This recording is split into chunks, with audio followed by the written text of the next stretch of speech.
Everything is energy and everything is vibration. It is frequency. It is a waves, packets of information. Hi guys, welcome back to my channel, Low Budget Wisdom. I'm Marcus, and today we're going to talk about what everything is comprised, what everything comprises of: energy, frequency, waves, all these energetics in place, all these harmonics that is ongoing, right? These are packets of energy that we as human beings consume, whether or not we like it, whether or not we want to. And the difference of whether or not we are able to do it, are able to realize that we are already doing it, is awareness. That is all. Awareness. Like you go to a beautiful garden, a beautiful place, a museum, somewhere really nice, a top end restaurant, different countries. Being there in that presence, your whole body, with the help of all the five and even sometimes six perceptions, the six senses, you would absorb the frequency and the vibration, the vibe of the place, of the environment. Right? So the places that we go, the things that we eat, the people that we meet, something changes within the soul level. Something very subtly changes in our auric fields, our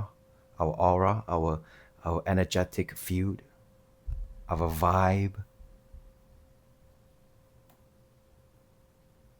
the frequency that we emit. It changes something by being in those places, eating those cultures dish. You are eating something that was made in that vibration. So being aware helps you to realize that this has been here all the time. This has been here since the birth of the universe.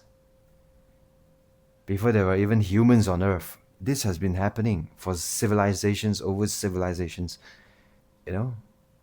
And I also believe that the planets affect our frequencies in very subtle but noticeable ways. Each planet has their own kind of orbit style. Some twist and turn, some moves in curves at a slower pace. And those huge, you think those huge body of planets, that huge body of mass doesn't do something to you? It doesn't vibrate in its own frequency, and that causes some form of energetic interference onto Earth? It does.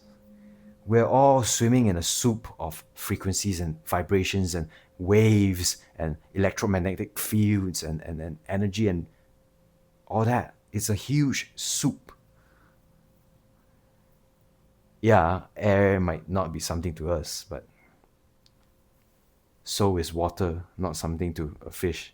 It is their whole reality. The fish only knows water. It cannot perceive air, at least not the way humans do. We are given all these perceptions, these doorways of perception, our five or six senses. These things are tools for us to get a better understanding of on how to use these frequencies, on what other person with qualities that you want to copy and to learn for yourself. You got to feel that person. You got to use the perceptions to feel the person, to kind of take on this person's vibrations, this person's frequency. We got to learn to do that. We got to learn to mirror other people. And sometimes mirroring other people might hurt us somewhere. It might make us feel uncomfortable. Let's say you see a sweet couple on the streets, and that makes you feel a form of uneasiness, some tension within the mind, and that tension manifests most of the time into bodily symptoms, into the 3D body system, right? The physical body.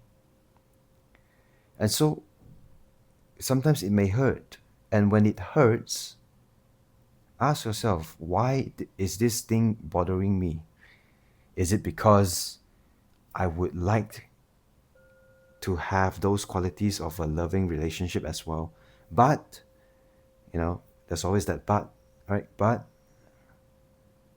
I may not be ready to be vulnerable. So seeing that kind of energy being perceived by my five senses or six senses, it makes me feel uncomfortable. It makes me feel uncomfortable because I want that. I want to emanate that vibration for myself. I want to implement that kind of frequency and energy into my aura, into my field, my energetic field. But something is blocking me. Some past memory, maybe some stories with some entanglements with your ex. It can get a bit messy. So that's why it causes knots to be tied up all within our mental, our physical body, and all over and in turn that affects our energetic vibe, our frequency as well that we emit. So people feel that. And if not, at least you do. You feel it. The pain in the knee that never goes away.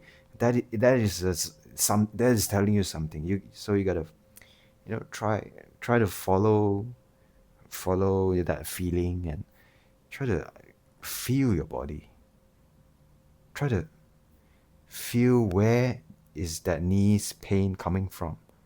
Maybe it's the way that you sit, your hips, the way you carry yourself, your posture, the way one shoulder is more tense than the other.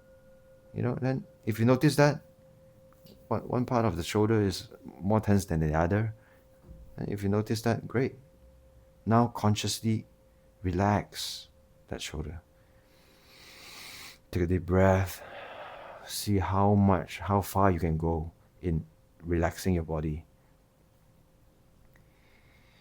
Take a deep breath. Just let it out. Feel those emotions that is demanding for your attention, demanding for that little bit of attention so that it may be witnessed, and therefore it may pass away.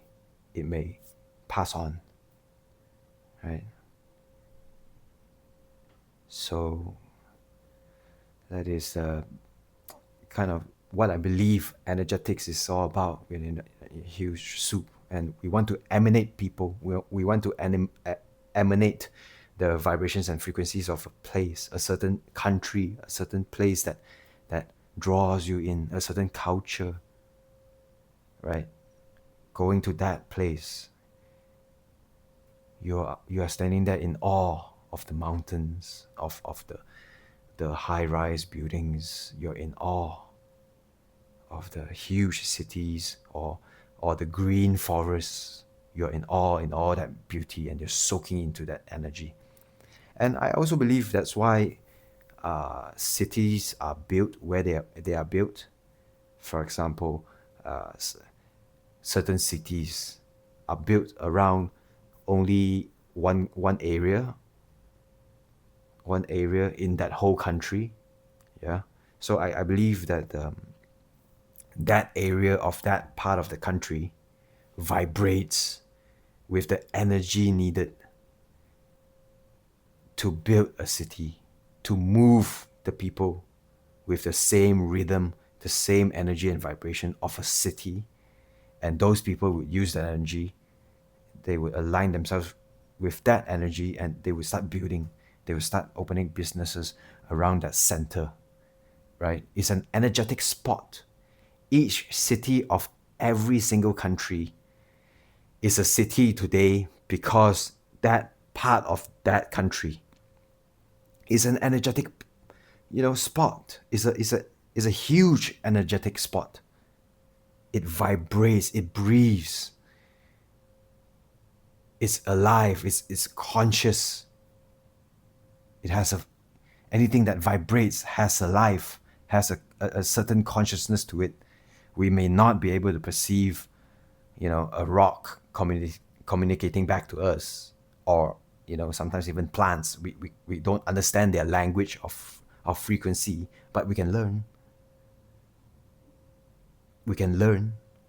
We can learn their language, the language of nature, the language of things. Why some things become, respected objects, and why do they cost so much? Why does it hold so much value? Because that object has a certain energetic imprint about it. It has a certain, unique kind of form of energy that emanates out from that object. So collectibles, cars, whatever, everything is energy if you think about it that way. And we can set, and I really think that we should learn how to set our energetic boundaries, so that sometimes in places like work, for example, where you cannot not interact with the people around you, right? And some people might not be someone that you want to emanate, but learn how to use your energetic boundaries, form a bubble in your imagination. Imaginations are a powerful thing, right? Use your imagination to kind of energetically build your boundary, your energetic protection bubble, right? It's up to you how you want to do that. It's all up to you. It's your choice. Be creative with it. What do you like? How do you like your bubble to be? So, whatever, all that. So this bubble, and then when you go into and interact with someone that you may not like to emanate, you might not want to emanate their frequency, but maybe they might want to emanate your frequency because, you're at a higher level, maybe. Nobody knows, but if that resonates with you, then yeah, go ahead. And so we need that energetic barrier to protect us from too much of their energy coming into our space, right? You can literally see it. Like, imagine we have waves coming off of our bodies. It forms a harmonious kind of like flow of energy and vibrations around us. And then as it goes further away, it becomes less noticeable. But we could still direct it to people or places or things. We can have a thought about them and then kind of like beam them something, beam them a message, and then maybe they might dream about you at night. Something like that. So, okay, so just imagine your energetic bubble is like something coming off of you, and that's your energy. And when you come closer to someone else, their soup of energy emitting off from their body, and that can manifest as smells if someone smells bad, and bad vibes, or you could feel something in your gut, your instincts, bad vibes, probably bad vibes. And so those two energies have barriers themselves. And if yours is not strong enough, then that person's soup of energy might, kind of like push in a bit. So we have to strengthen our energetic barriers so that we could kind of like match the other person's energy that's coming in from this side, and also hopefully be able to influence them to become um, more happier, more joyful. We improve ourselves because we want to help other people. Improving yourself is the most selfless thing that you could do in your life. Right. That's another topic. Maybe I'll talk about that in a next video or something. All right. Thanks for watching. If you're new here, please do subscribe and leave a comment or two, and like this video. Thanks. See you guys.